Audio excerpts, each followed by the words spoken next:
Dressage Superstars, and welcome to Your Riding Success TV, Train with Tash. Today we have a question from Rebecca saying, should she use treats when she trains her horse? And I love this question because I come from a circus background many generations ago, and when you think about training dogs, training dolphins, training horses, of course we use treats. Now dressage seems to say, you know, we're not here to teach tricks, we're here to teach dressage, and I really do believe that, but sometimes you can teach both. Like if the horse really doesn't understand how to do something, you can teach it the trick first. So you can teach piaffe as a trick, and then you can teach it piaffe as a dressage horse, obviously using the correct muscles and the correct shape and the correct musculature.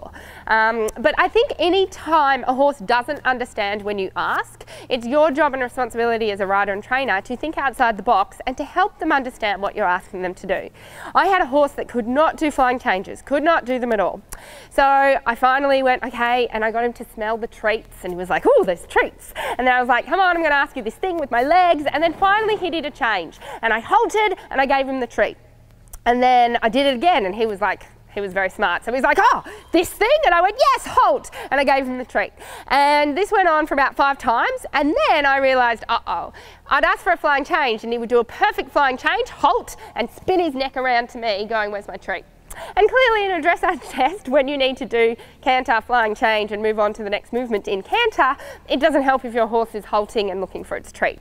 So you do need to be careful. You do need to remember anything you condition will, you know, be conditioned. So it's also very useful to then think about how am I going to separate the reward, which is, I guess, what clicker training comes in. And I'm a trainer that I don't have, you know, I have obviously my system and the way I do things, but I'm open to anything. I like clicker training. I like all different ways of training. So I thought I would bring out Ollie today and just show you a little bit of his piaffe. Now it's a trick. He's not really strong enough. He's only just turned 5. So he's not really strong enough to do a real piaffe. But if I can get him to understand, hey, when I close you up, I want you to close up and I want you to bring your hind legs underneath you and I want you to trot on the spot. That's going to be useful as we continue training, and as he gets stronger, he'll still know the trick and then can get his muscles included in that. So what I like to do first is just let them know what they're playing for. Just like a puppy, when they know that you've got treats, hey, wah, this is what you're playing for. This is what you're playing for. All right. And Friesians are a bit like Labradors. They'll do anything for food. Come on. And he doesn't really feel motivated to do it today. No problem.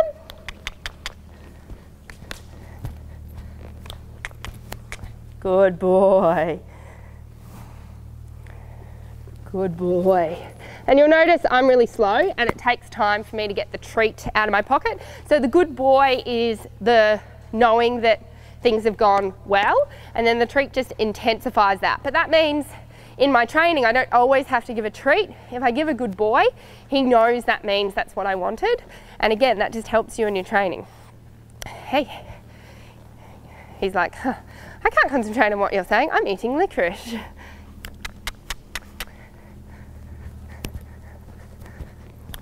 little bit more, a little bit more, a little bit more, until I stop. So he's got the habit of, you know, stopping. Good boy, that was bouncing. Good boy. One more. Oh. Good boy. And I wouldn't train every session like this. I would train with treats. If I'm really learning something, like when Arbor could not understand how to passage, bless him. He just did not understand it. We had to bring out the big guns, chocolate brownie, made especially for horses. And I swear that horse would do cartwheels. He would learn how to do cartwheels as a horse for that treat. And the minute he heard the rustle of that particular packet and he smelt and knew what he was playing for, it literally took like 30 minutes to teach his body how to passage. It was hilarious. All right, one more. Hey, let's go.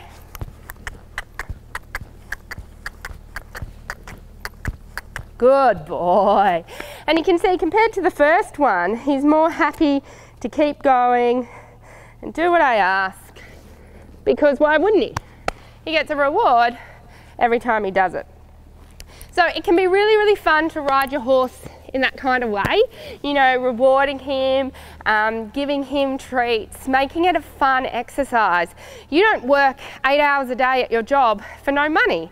You don't do many things in your life just because. Like even in the gym, you know, I always bring up the gym because you know my relationship with the gym.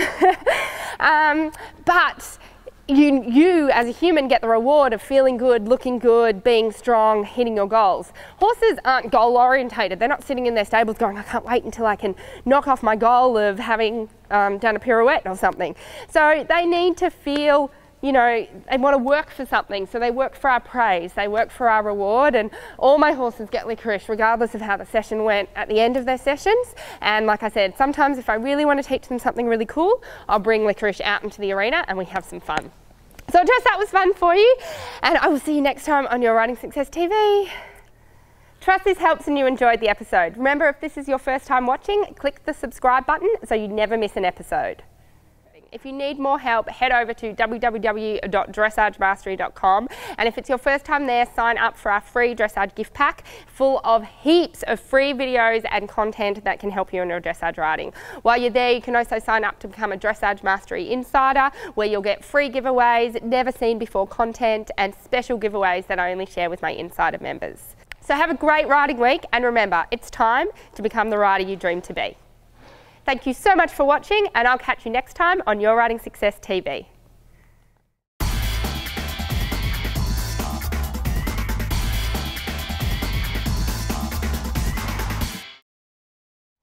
Trust you enjoyed the episode. I trust this helps. Don't like that one. Let me do it again. Becoming a Dressage Mastery Insider. I was going so wow. Cool tips, never seen before videos, and lots of other cool activities that I don't know exist. Giveaway. She has a teleprompter. I need a teleprompter.